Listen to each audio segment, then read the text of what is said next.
Olá, aqui é o Túlio Faria do DevPlano. Seja muito bem-vindo a mais uma dica.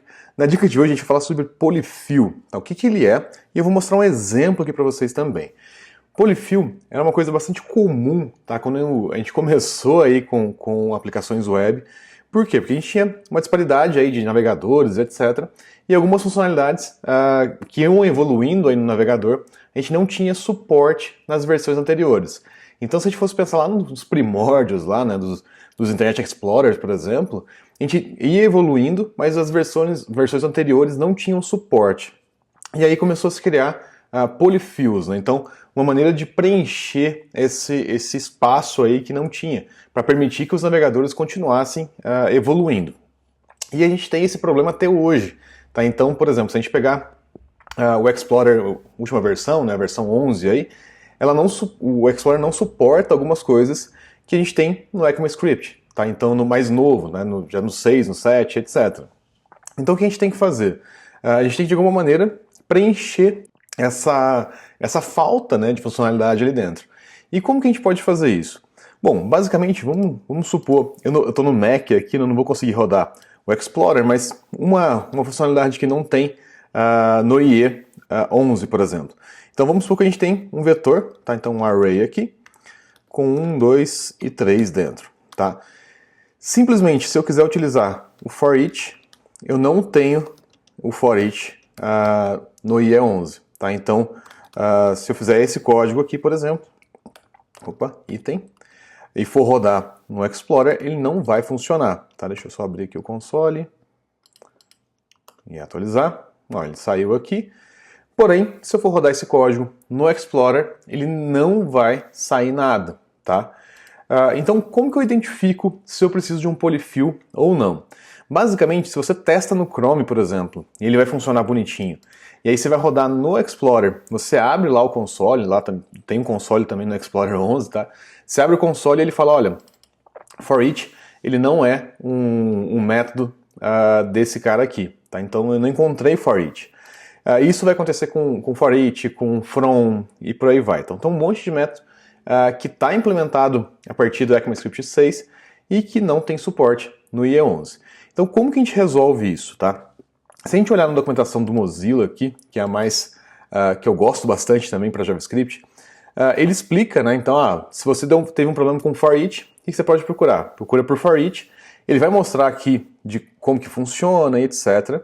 E depois ele vai falar um pouquinho da onde ele foi inserido, né? Então, em qual especificação que ele foi inserido. Então, o for each é uma adição recente para o ECMA 262, parará. E aí aqui embaixo, ó, ele já mostra como que a gente faz um polyfill, tá? Então, como que a gente pode fazer o polyfill. Então, da maneira mais simples, tá? Sem depender de Babel, sem depender de nada, o que a gente pode fazer? Dar um Ctrl+C nesse polyfill e colocar antes da onde a gente vai utilizar, tá? Então, nesse caso aqui, o que ele vai fazer? Ele vai checar se o array.prototype.foreach existe, ou se foreach, resumindo, né, se foreach existe aqui dentro desse modelo do array, tá? Se ele não existir, a gente vai definir um, que é esse código aqui, tá?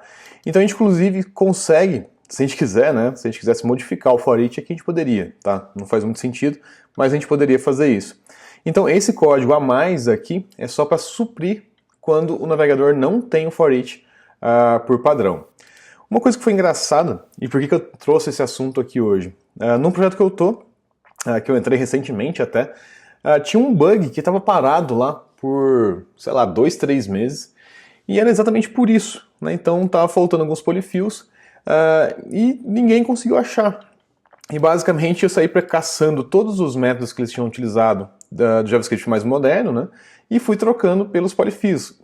Tá? Então adicionei os polyfills, né? Vamos dizer assim, e já resolveu boa parte aí dos problemas, tá? Então já ajudou a solucionar e desenroscar um problema grande, né? Então, na verdade, o produto lá ele nem funcionava no IE, né? Então, tinha uma parcela dos usuários que estavam excluídos ali. E isso é bastante importante a gente ter controle, tá? Então, mesmo que você não tenha aí um Babel ou etc. para resolver os polyfills para você, Webpack, qualquer coisa desse tipo, a gente consegue fazer isso na mão, tá? Então, simplesmente é só colocar antes ali do código, tá? Então, que já vai funcionar bem, tá? Então se eu colocar antes aqui, tá tudo bem, tá? Então ele já vai definir pra gente. E aí no Chrome ele roda da maneira nativa, no IE ele vai rodar dessa maneira aqui de cima. Sempre, obviamente, antes do código, né? Então, se eu salvar aqui, vamos rodar novamente, ele vai continuar funcionando. Olha, deixa eu limpar aqui.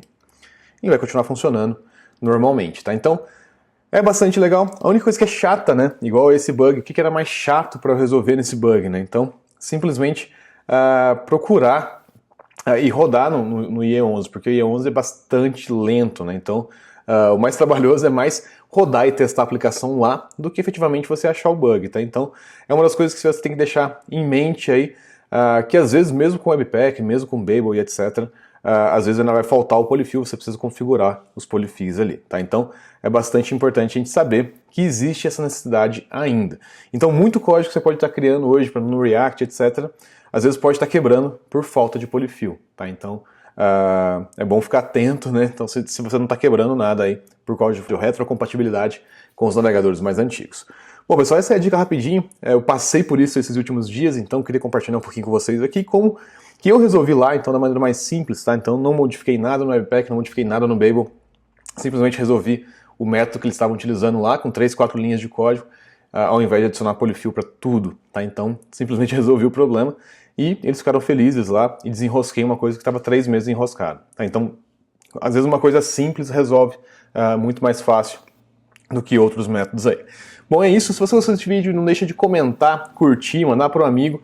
E se você não é inscrito no canal, aproveita para se inscrever também. Clica no sininho para receber sempre as nossas últimas notificações aí de vídeo. E segue a gente lá no Instagram, no Facebook, no Twitter e etc, tá bom? E eu vejo você num próximo vídeo. Até mais!